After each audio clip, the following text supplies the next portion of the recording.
They said the human was dangerous, that no one should go near him. But she was a queen picket, and queens do not ask permission. Scene 1, the royal court.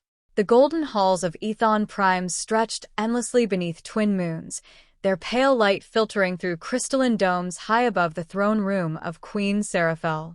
She stood at the center of it all, tall, regal, draped in white armor laced with gold filigree, her blue skin luminous beneath the divine shafts of light that poured from above.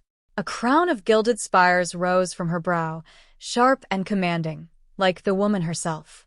Around her stood her court, advisors in silver robes, generals in obsidian armor, priests who whispered prayers to stars that had died 1,000 years ago. They bowed. They always bowed. But today, the queen had not called them together for politics, nor for war. She had called them for something far more ancient, far more personal. "Bring him," she said. Her voice was quiet, but it cut through the hall like a blade through silk. "Bring me the human prisoner."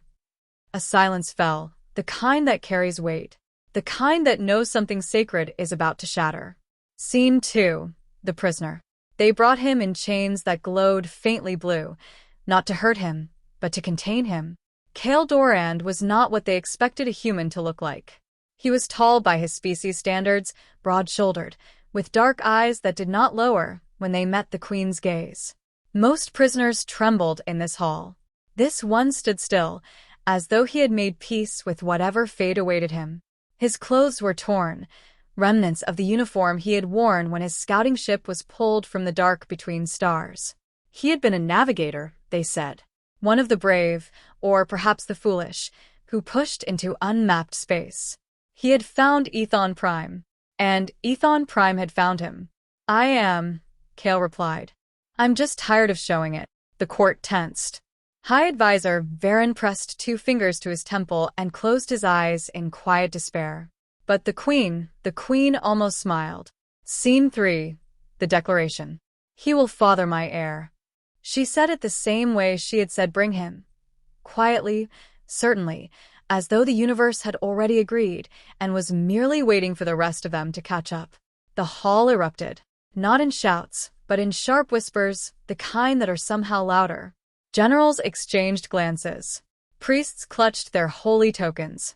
High Advisor Varen opened his eyes and stared at her with the expression of a man watching something irreplaceable fall from a very great height. "Your Majesty," he began, stepping forward.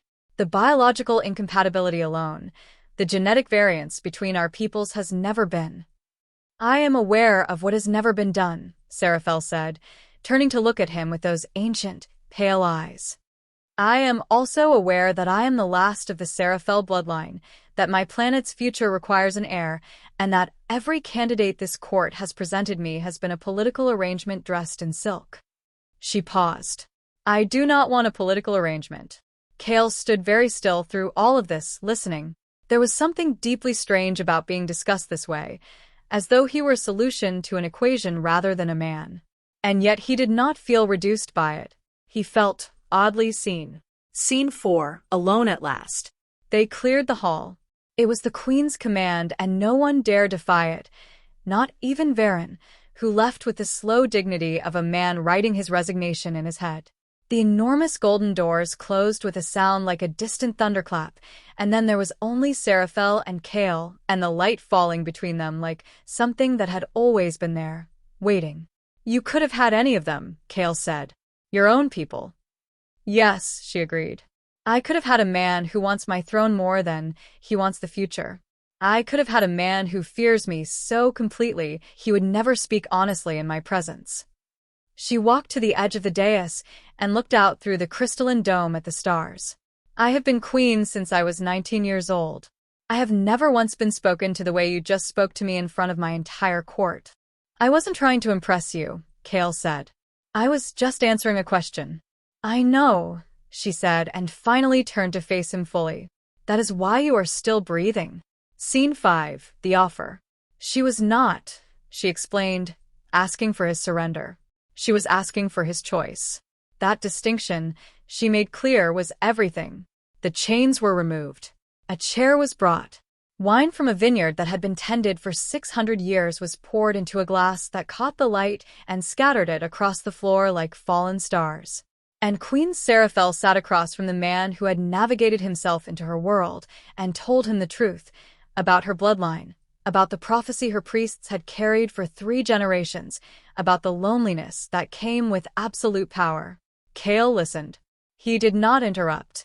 When she was finished, he looked at the wine he had not yet touched, and then at her. "What happens to me if I say no?" "You are returned to your ship, repaired, refueled, and sent back to your galaxy with coordinates to avoid ours permanently," she said. "I have no interest in a reluctant father for my child, or a reluctant anything. And if I say yes, then you stay. Not as a prisoner. As—" She paused, and for the first time, something uncertain moved across her face, something very nearly human. "As a partner, in whatever shape that takes." Scene 6, the answer. Kale picked up the glass. He held it for a moment, watching the light move through the dark liquid, thinking about the ship that was waiting for him in the hangar bay, thinking about the galaxy he had come from, thinking about the fact that he had set out into unmapped space because he believed there was something out there worth finding. He took a slow breath. He set the glass down. "I have one condition," he said. Seraphel raised an eyebrow. "Teach me your language. Not a translator. Actually teach me. If I am going to be part of this world, I want to understand it the way you understand it. From the inside." The queen stared at him for a long moment. Then she did something her entire court had not seen her do in 4 years of reign. She laughed, not the polite, controlled sound of royalty, but something real, something that filled the enormous golden hall and rose up through the crystalline dome and escaped into the sky above Ethon Prime like a prayer that had finally, after a very long time, been answered.